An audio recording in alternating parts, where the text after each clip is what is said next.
Assalamu alaikum wa rahmatullah. Ndoa. Je, kuoa ni wajibu katika Uislamu? Kuoa ni wajibu kwa yule ambaye hashindwa kujizuia na zinaa. Nayo ni sunna iliyosisitizwa kwa yule awezaye kujizuia na zinaa na ana uwezo wa mahari na matumizi. Na ni sunna kwa mwanamume kutazama uso wa mchumba wake na vitanga vya mikono yake kwa sharti wasibaki peke yao. Ni zipi sharti za kusihi ndoa? Haitasihi ndoa mpaka aweko walii na mashahidi wawili waadilifu, Waislamu, tena wawe mukallaf, yani wawe baleghe na wenye akili. Ni nini mahari? Mahari ni mali anayotoa mwanamume kumpa mwanamke. Hakuna kiwango maalumu cha uchache au wingi wake. Na mahari ni haki ya mwanamke. Ni nini hukumu ya talaka? Talaka imeruhusiwa, lakini ni katika mambo yanayomkasirisha Mwenyezi Mungu Subhanahu wa Ta'ala. Talaka ni kufungua mafungamano ya ndoa, nayo pale mume amwambiapo mkewe, wewe umeachika. Na talaka ni haki ya mume na inaruhusiwa kwa dharura kama vile ubaya wa tabia ya mke au ubaya wa mwenendo wake katika kuishi naye. Na ni haramu kutoa talaka wakati wa hedhi, nifasi na wakati wa tohara ambayo ndani yake amejamiiwa. Eda ni aina ngapi? Eda ni muda uliowekwa na sharia. Anangojea mwanamke pasi na kuolewa baada ya kupewa talaka au kufiliwa na mumewe.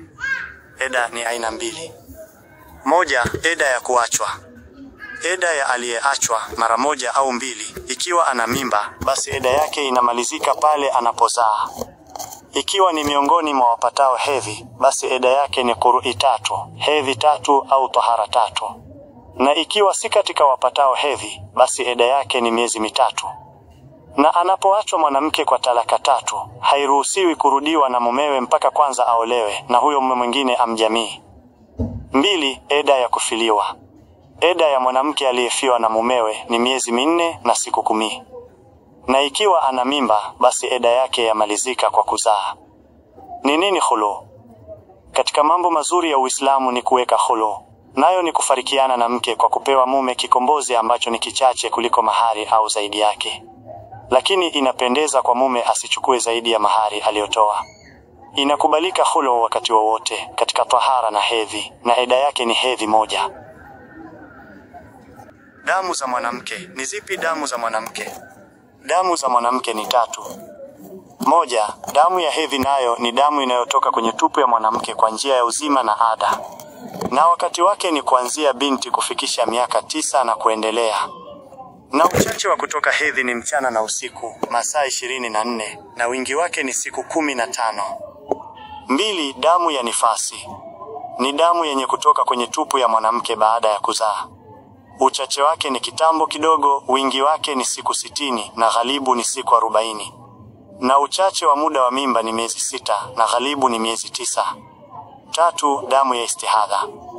Ni damu ambayo hutoka kwenye tupu ya mwanamke kwa njia ya ugonjwa na isiyokuwa ya ada, na ikapungua uchache wa hedhi, au ikazidi zaidi ya wingi wa hedhi, au ikazidi zaidi ya wingi wa nifasi. Na muda wa tahara kati ya hedhi mbili hapana kiwango cha wingi wake. Na uchache wake ni siku 15. Asante kwa kutazama. Usisahau kusubscribe kwa mafundisho zaidi kuhusu hadithi za Mtume, SAW, na mafunzo yake ya maisha. Karibu tena kwenye chaneli yetu. Bonyeza like na share kwa ajili ya wengine kunufaika pia.